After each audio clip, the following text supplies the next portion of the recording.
Manamori Chapentatau, c'est une boutique de tatou polynésien essentiellement, même si on fait aussi autre chose. On est présent à Nancy, à Moissy-Cramayel et bientôt une nouvelle adresse.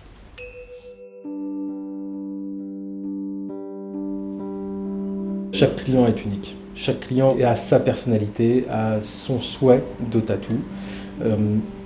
Quand il arrive chez nous, il faut que quand il reparte, il en sache un petit peu plus, aussi bien sur son projet que sur lui finalement. Quand tu arrives dans le shop, chez nous, on a la chance et cette possibilité-là d'accueillir chacun de manière complètement unique. On prend le temps de boire un café, de discuter du projet, de rencontrer le tatoueur s'il est dispo. S'il ne l'est pas, on reprend un rendez-vous, mais au moins le contact est fait.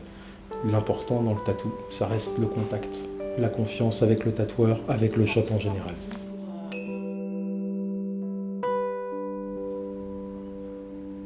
Il y a deux phases. Dans le tatouage polynésien, ce qui va faire notre particularité, c'est le dessin. Il est fait à main levée, à même la peau, sans jamais utiliser de calque. C'est uniquement le savoir-faire des tatoueurs pour épouser les courbes du corps, pour pouvoir donner quelque chose d'homogène, qui peut éventuellement se marier avec un autre tatou ou recouvrir un précédent.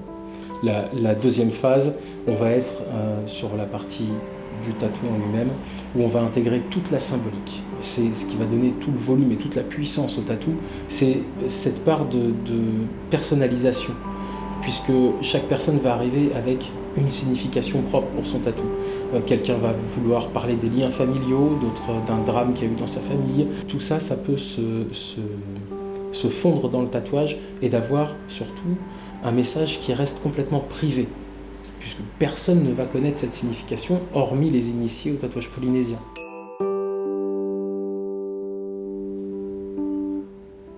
Nous travaillons exclusivement avec des tatoueurs polynésiens. Alors ça se répercute de plusieurs manières, principalement sur la qualité du tatou derrière. C'est énormément de pratique, c'est énormément d'entraînement. Il faut savoir que tous les tatoueurs qu'on a ici, quand ils ont terminé de tatouer un client, ils dessinent.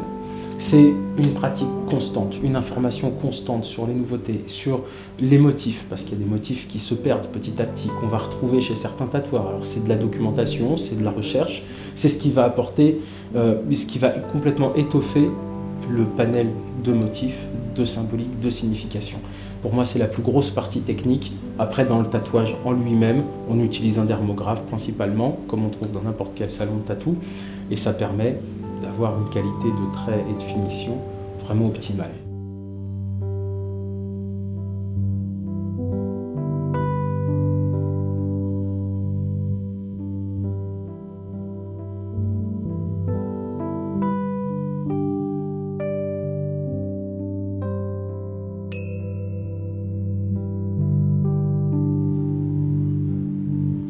Le tatouage polynésien, il y a 5 origines en fait.